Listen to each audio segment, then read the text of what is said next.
You want to be able to take the ultimate revenge on the narcissist. By the end of this video, I'm going to tell you how to take the ultimate revenge on the narcissist so that you can do to them what they're always trying to do to you.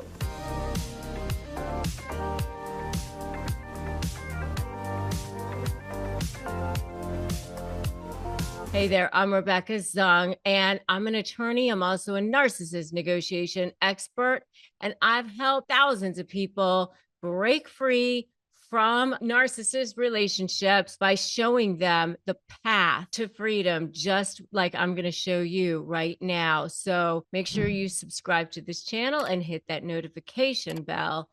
And today I'm going to give you 6 ways to the path, the step-by-step guidance to take ultimate revenge on narcissists.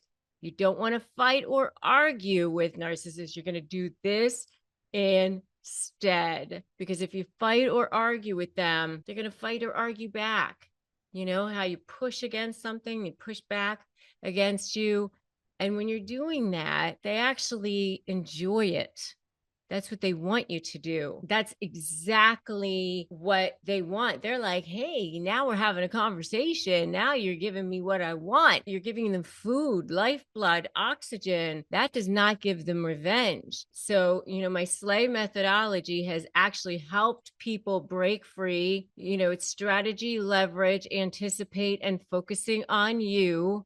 And so those are the things that you're going to want to be able to do. I always tell people, step 1, don't run. Step 2, make a U-turn. And step 3, break free, because you're really kind of shifting the dynamic. You're shifting the power dynamic, because what's happened is they started off love bombing you. They started off, conditioning. That's what love bombing really is. It's really a misnomer, because they really are conditioning you from the beginning to see, are they going to be a good source of supply for me? So what you want to do is you want to stop that conditioning. So step 1, don't run. Stop that conditioning. Stop the bleeding. So you don't argue or fight with them anymore, because they're going to always be right and you're going to always be wrong. Right now, you're in this constant losing battle. You're never going to convince them that what your position is correct. You're never going to get them to go, oh, you know what? You have a point there. You're never going to get them to come to that kind of thinking. You're never going to get them to acknowledge you, even if it was a business relationship, because I was in a business relationship with a narcissist. I know what you're thinking. You're thinking, oh my gosh, I contributed so much to this situation, so much to this relationship, or so much. How do they not see that? They're not. And if you think that you're going to give a lot in the negotiations at the beginning, and that's going to garner some sort of favor, and they're going to see how fair you're being and acknowledge that in some way, they won't. The faulty premise that people go into these situations with is that you try to overlay reason to a person who's unable to see reason. They just literally are unable. So if you really want to take the ultimate revenge on a narcissist, don't fight back. Don't try to argue. It just makes them more aggressive. Number 2 is you need to set boundaries. You need to stick to them. And that's going to be really, really hard, because they don't want you to stick to your boundaries. They want to maintain control because you are a source of narcissistic supply for them. So you're going to need some ways to disarm that narcissist. So I have a free resource for you. It's my free 15 key phrases to disarm narcissists.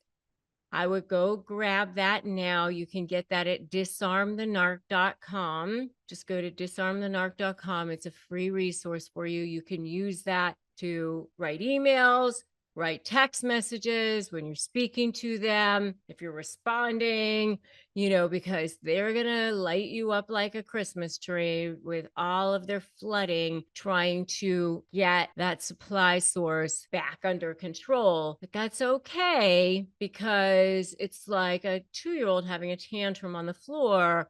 You just have to realize that that's what's going on, and you're just going to observe it. So that goes into my number 3. So number 3 is, don't give them the attention that they crave. Don't give them that satisfaction of knowing that they've upset you. Ignore them as much as possible. Kind of got to be like, la, la, la, la, la, la, la, la. Just look at the floor. Look, have other things that you're going to be prepared to do, to look at. Write the book that you've always wanted to write, start your new projects, move on, have other things that you can start to pivot to, because you're just going to want to know that you've got other things that you're going to start to think about, because you do not want to fall into the trap of giving them the satisfaction of knowing that they've upset you.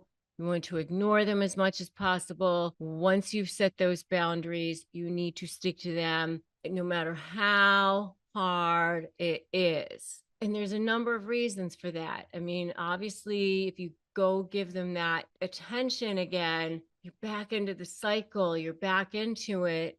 And they know there's that supply source. And as long as they know that they can get that supply source, they're never going to leave you alone. They're also going to try to bait you into doing certain things, try to upset you, try to get a reaction out of you. And if they do that, they're going to use that reaction against you, and you're never going to be able to heal. As long as you keep exposing yourself to that toxicity, you're never going to be able to heal. So number 4 is, you have to start taking time for yourself. And then that really is how you start to take ultimate revenge on a narcissist. Once you don't fight back, once you don't argue with them, that's really how you start taking the ultimate revenge on that narcissist. Because once you start to be happy, once you start to have your own life and you're not feeding them anymore, that's really what disempowers them. So start to make yourself happy, start to find your own interests, start to have your own source. You'll start to breathe, you'll start to realize you don't need this person anymore. So that's number 4. Number 5 is start documenting everything that narcissist does and says. Have a notes file in your phone, have some way that you can document in real time. And if you can start organizing it, even better. So, I like to organize it by the statute. If you think that there's going to be some sort of a legal case, figure out what statutes are going to be applying to your particular case and organize it by the elements of that statute. That's the best way to do it. But if you're not going to have a legal case, then find some other way to organize it. Summary of lies and inconsistent statements, summary of times that they didn't show up on time, summary of times they didn't pay the bill on time. Whatever it is, try to find some pattern of something where you're documenting everything the narcissist does and says, but, whether it's the phone calls, whether it's the emails, whether it's the text messages, the faster you can figure out a way to have things organized, the better it's going to be for you. If you can figure out some way that you can find something by words, by keywords, even better. If you can create a timeline, that's even better. Some way that you can start organizing and documenting everything the narcissist does and says, it will make your life so much easier, because it will start to become voluminous, I promise you. And they will give you lots and lots of material, but this will become your leverage. So when you're doing your SLAY methodology, strategy, leverage, anticipate, and focusing on you, this will start to become your magic bullet leverage, which you will incorporate into your strategy, and it will definitely work for you, I promise. Number 6 is you are going to get support, and you're going to get support from a number of different ways. I want you to get support from people who have been through this before.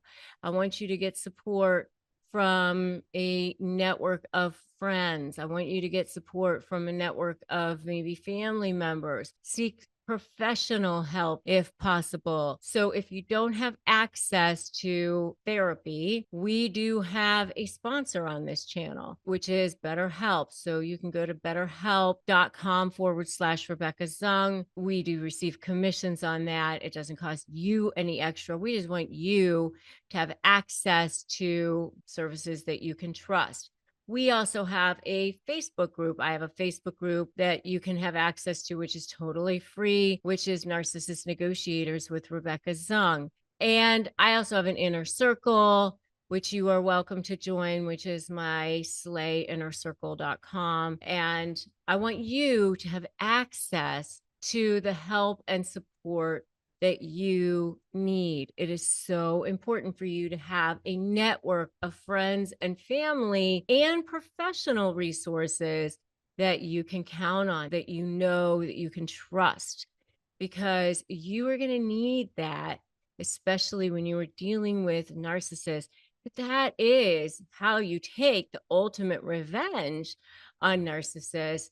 You do not fight or argue with them. Instead, you get revenge by doing these 6 things. I want you to start to take care of yourself. Make sure you have subscribed to this channel, hit that notification bell, and then the next video that you need to watch is self-care when dealing with narcissists, because you need to definitely take care of yourself if you're going to take ultimate revenge on a narcissist. Go watch that video next. Remember that today is a great day to start negotiating your best life, and then go watch that video, self-care when dealing with a narcissist, and I'll see you in that video.